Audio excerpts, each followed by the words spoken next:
What's going on, moviegoers? If you're new to the channel, my name is Christian. Welcome to Serial Productions. So many big and hot topics and reports we're going to be jumping into in today's video, guys. I am excited. This massive lawsuit with Superman, Warner Brothers, and DC. Just how will this affect James Gunn's Superman in July? Could it potentially be delayed if they don't win? This is kind of big. And then we're going to be talking about how next week the Fantastic Four trailer is supposed to drop on Tuesday. We're going to be talking about Kraven the Hunter's box office, and you guys, it is kind of crazy. The X-Men casting with Cyclops or with Jack Champion is pretty interesting. And Kelsey Grammer returning to the role of Beast in Avengers Doomsday and Avengers Secret War. So many big topics, you guys. I am excited. But let's talk about the meat and the potatoes. Superman, you guys. This is massive. This is huge, and I did not expect this. And a lot of fans are worried because what happens if Warner Brothers doesn't win, you guys? And what this means for the film of Superman. I feel like Superman was off to a great, massive start, and all of a sudden, with that damn release of, Superman doing the barrel roll in that, latest TV spot, it's gotten so much backlash. And now this, what is happening? I thought the hype was big and real for James Gunn's new DCU. I'm just so confused right now, you guys. So the estate of Superman, creative Joseph Chester, has filed a lawsuit against Warner Brothers and DC. They claim that the studio lacks the rights to release James Gunn's Superman in a number of territories, including Canada, United Kingdom, Ireland, and Australia, you guys. That is big. If they can't get this lawsuit dismissed or win it, what does this mean for the box office results for Superman internationally and overseas? That is so big. I want to read some of this article because I was so fascinated by it. And I was like, yo, man, I feel for James Gunn. Like, this is pretty big. Now that he's co-CEO of DC Studios, he's involved in so much now. So the federal suit filed Friday in New York Southern District alleged that DC Comics' international rights for Superman expired in 2017 and 2021 in key countries including the UK, Australia, and Canada. DC Comics is a unit of Warner Brothers Discovery. The suit claims that despite the expiration of the international rights, DC and Warner continue to use the original work as well as related television series, video games, and merchandise. These foreign copyright laws were designed to protect creators like my uncle. That is what we're fighting for here, said Mark Warren Perry, you guys. He speaks for the Chester estate. Warner Brothers and DC has declined to comment on this. This is big. This is huge. Pretty big. And apparently they dealt with the lawsuit back in 2013 as well, but they won that case. Just because they won that case in 2013 doesn't mean they're going to win this case in 2025, you guys. So I'm hoping that Warner Brothers and DC can really figure something out where everybody's treated equally. Because, it's a sensitive topic talking about the rights of Superman and things of that nature. When you hear about the creator who sold the rights for like $65 back in its early days or something like that. It's crazy to me. And now how much money is Superman worth in 2025, you guys? It is mind-boggling to me. So could this eventually affect the release date of James Gunn's Superman? If they can't figure something out, do you think Superman's going to get delayed in July? It's a possibility. Because not to release in certain countries, you guys, and overseas is huge. That's millions of dollars lost. And so many fans upset and hurt that they can't see Superman in theaters. So if I'm James Gunn, I'm worrying a little bit because this is kind of nerve-wracking.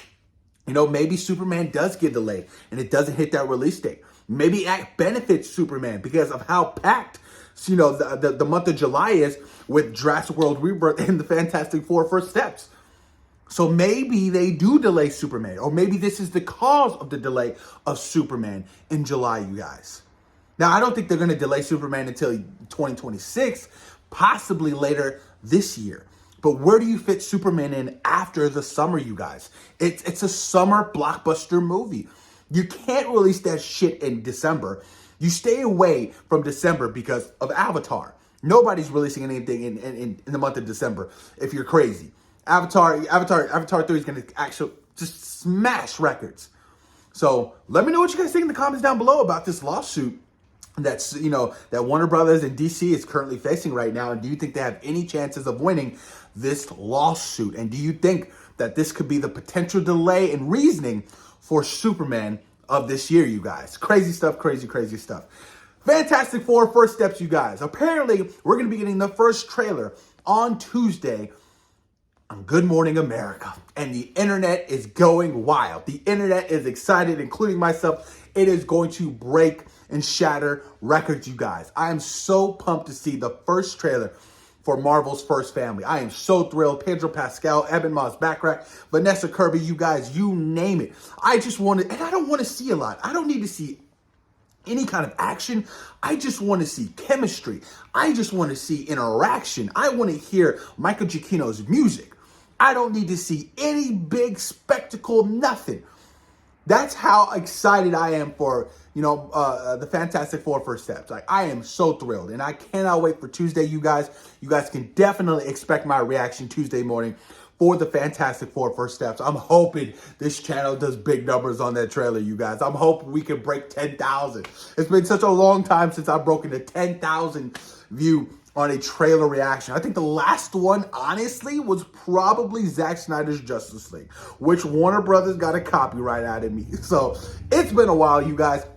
It's always crazy to see some of my earlier trailer reactions when I started the channel doing just big numbers, big numbers. And now, like, my Marvel trailer reactions do so small. Like, I think my latest big Marvel trailer reaction was probably Deadpool and Wolverine, sitting around close to like 7,000 views, or like 6.7. So it's been a while, you guys, since I've had a smash hit on a trailer. I think my all-time biggest trailer reaction was probably Joker. I think Joker was sitting around 80,000 views, you guys, when that first trailer came out back in the day. So I wish I could hit those kind of numbers, but YouTube is just so different nowadays, you guys. It's so hard to get viewership, and it's so frustrating because as a content creator, you bust your ass every single day. You put off certain things. You put off sleep, and you want to see the results. You want to see those things, but in 2025, the YouTube game is just very different. Even Heroes Reforged, one of my favorite YouTube channels, is struggling with viewership right now. They were so massive. You go back to like them, reacting to The Last of Us and WandaVision and all those Marvel shows. We're talking damn near 100K. And, and some of their, recent stuff, it's just been so low. And I feel for those guys. Those guys are great content creators, and I love what they do over there at Heroes Reforged. So I wish them nothing but the best and, more success moving forward. But Fantastic Four, you guys, on Tuesday. Be ready, be hyped. I'm excited. Kraven the Hunter, you guys, has ended its box office run, and it is so low.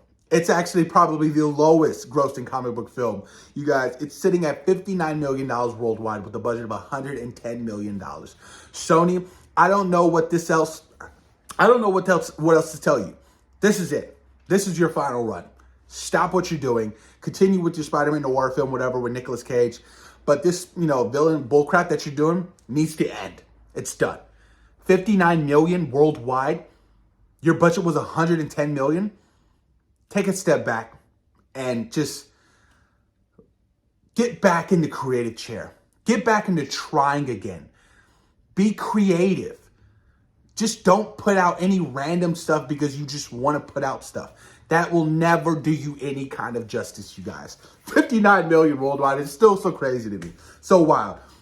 Moving on to the next topic, you guys. Jack Champion from Avatar 2 and Scream 6, as I believe his name was Ethan. Apparently, he is one of the front runners for Cyclops in this X-Men reboot at Marvel Studios. I like it. They're going young. They're going fresh legs on this particular take for the X-Men, and rightfully so. You can't have James Marsden, return as Cyclops for the next 10 years. This is not happening. Patrick Stewart, you're going to have to recast, unless you're Hugh Jackman, you know what I mean? Because there are those reports that Hugh Jackman's going to play Wolverine for the next 10 plus years. I was like, you know what, whatever, I'm down. But that would be kind of awkward, seeing such an older version of, of Hugh Jackman on, with this new generation of X-Men. That's wild. That would be crazy. Can you imagine that? What a run, yo. He had an entire, early run with the, the original X-Men in the early 2000s. And then now he's, revamping with a whole new generation. That would be absolutely insane. But I think Jack Champion looks the part, and I want Cyclops to be the leader that we all wanted. And I like the fact that they're going young, but not too young. I mean, just like the reports of how Sadie Sink was in the run for Jean Grey, I'm like, oh, I dig this. And by the time they start shooting, this X-Men reboot, they're going to be like 23, 24, 25 years old. So that's the perfect age for the X-Men, you guys. So I'm very much looking forward to the X-Men in the MCU in this reboot. It seems like they are really taking it serious. And the fact that, they've been writing this script for the past year. The X-Men are the top priority after this multiverse saga. And to end the video, you guys, we got to talk about the reports from My Time to Shine Hello. Another report is that Kelsey Grammer will return as Hank McCoy, Beast in in Avengers Doomsday and Avengers Secret Wars, which is perfect for me. When he showed up at the end of X-Men Days of Future Past, lost my mind again. And I loved him in X3. So good. And then he showed up at the end of the Marvels, you guys, as the more iconic Beast look. Perfect. Perfect. Now, I doubt he'll be in the full motion capture performance when Beast needs to go, full Beast mode and fight.